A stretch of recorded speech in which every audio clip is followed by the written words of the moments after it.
Hey everyone, Rowan here. I'm going to talk to you about a topic very near and dear to my heart. Being indecisive, or being completely useless, depending on where you fall on this. So, what does it mean to be indecisive?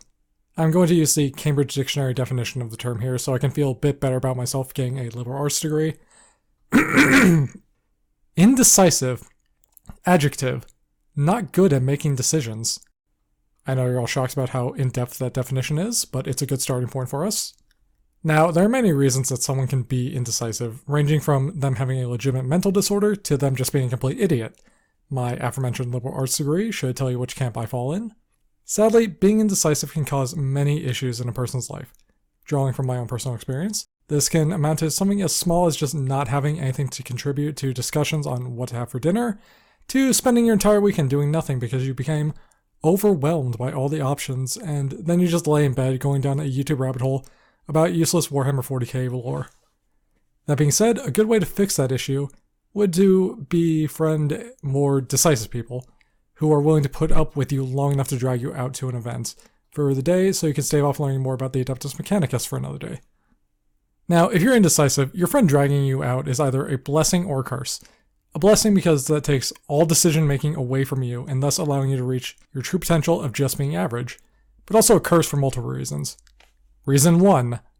It gives you an excuse to not make a decision and helps you stave off character development and prevent your full character arc, but also because it can be a dual-edged sword. Picture this. You're laying in bed on a Saturday when your friend calls, or miraculously texts you because we're all too shy to make phone calls, asking if you'd like to meet up for food. You pause your education about just how many people claim to be Alpharius long enough to get to your friend's place. Then the dreaded question comes. So what do you want to do for food? Your heart rate slows. Minutes feel like hours. How could this have happened again? You swore you'd be more careful. Yet here you are again, tricked by another indecisive person to take the lead. You know you only have precious seconds to pick before the filthy space weep starts trying to indoctrinate you into the greater good.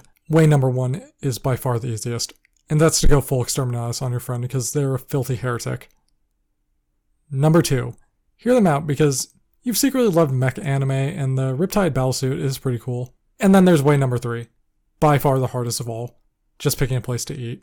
Assuming you want to torture yourself and pick option 3, your brain goes into full overdrive. Every restaurant, fast food joint, and food stand within a 7.5 mile radius flashes before your eyes as you struggle to pick one. Trying to remember every last detail about your friend, what they like food-wise.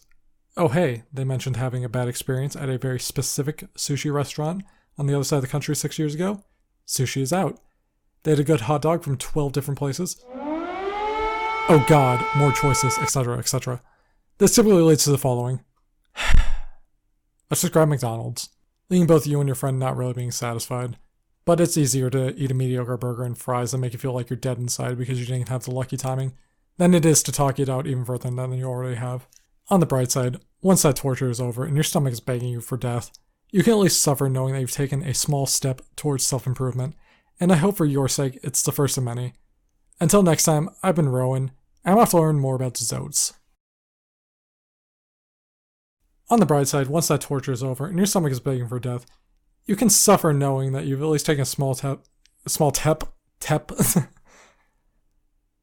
On the bright side, once that torture is over and your stomach is begging for death, you can at least suffer knowing that you've taken a small I said it again, another